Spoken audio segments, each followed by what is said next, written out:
Imagine you are driving a high-performance sports car. You have built the roads, that's the neuroplasticity we talked about in the last episode. You have a destination in mind.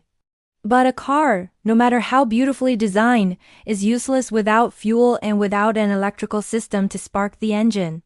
In the human brain, that spark, that fuel, comes in the form of tiny chemical messengers.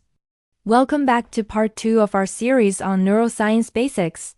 Today, we're stepping into the microscopic world of the synapse to meet the two most famous and perhaps most misunderstood characters in the story of your mind, dopamine and serotonin.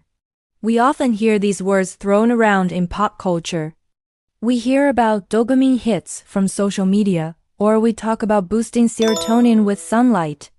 But to truly take control of our mental state, we need to understand what these chemicals are actually doing. They are not just happy pills produced by the body. They are the language your neurons use to communicate. They determine how you feel, how you act, and ultimately who you are. Let's start with dopamine. If dopamine had a slogan, it would be, "Go get it."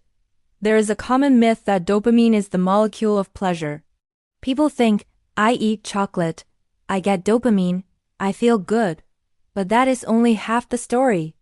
Neuroscience tells us that dopamine is actually the molecule of motivation and craving. It is not about the reward itself. It is about the anticipation of the reward. Think about our ancestors. They needed a chemical driver to push them out of the safety of the cave to hunt for food or find a mate. That driver was dopamine. It creates a sensation of desire, a pull towards something external. When you see a notification pop up on your phone, that tiny spike of excitement isn't satisfaction. It is the itch that makes you want to click. The problem in the modern world is that we have hijacked this ancient system. We are surrounded by what we call cheap dopamine. Infinite scrolling, sugary foods, video games.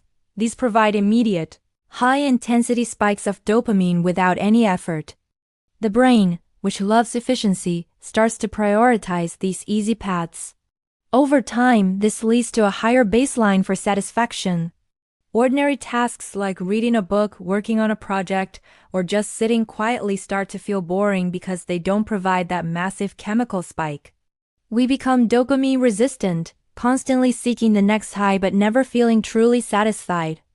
Now, let's introduce the counterweight, serotonin. If dopamine is about more, serotonin is about enough.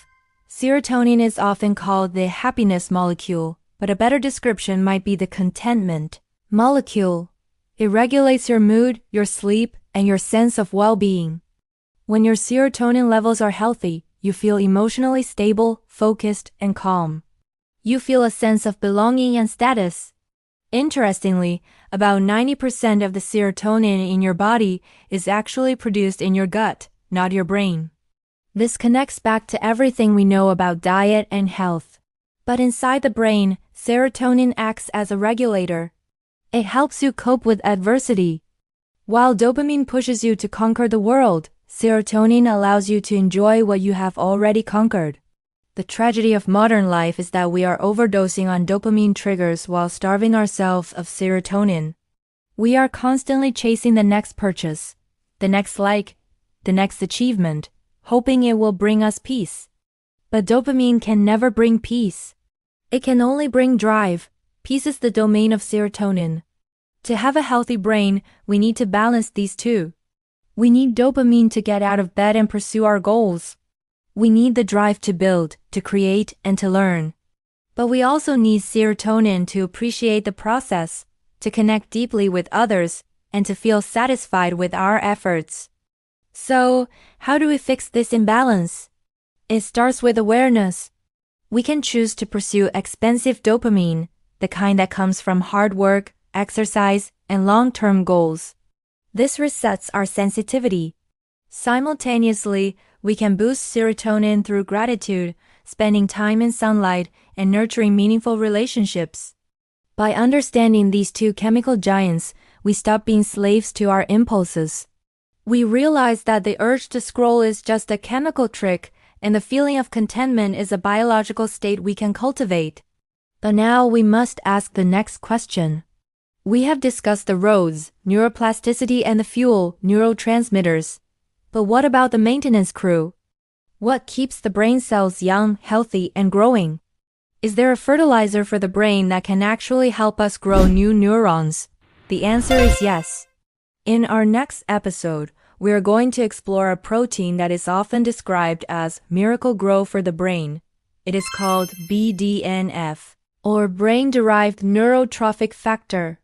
In Part 2, Topic 13, we will explain what BDNF is, why it is crucial for learning and memory, and the specific physical activities you can do to trigger its release. Until then, notice your impulses today. Ask yourself, is this dopamine saying, I want, or is this serotonin saying, I am? Thank you for listening, and I will see you in the next video to unlock the secrets of brain growth.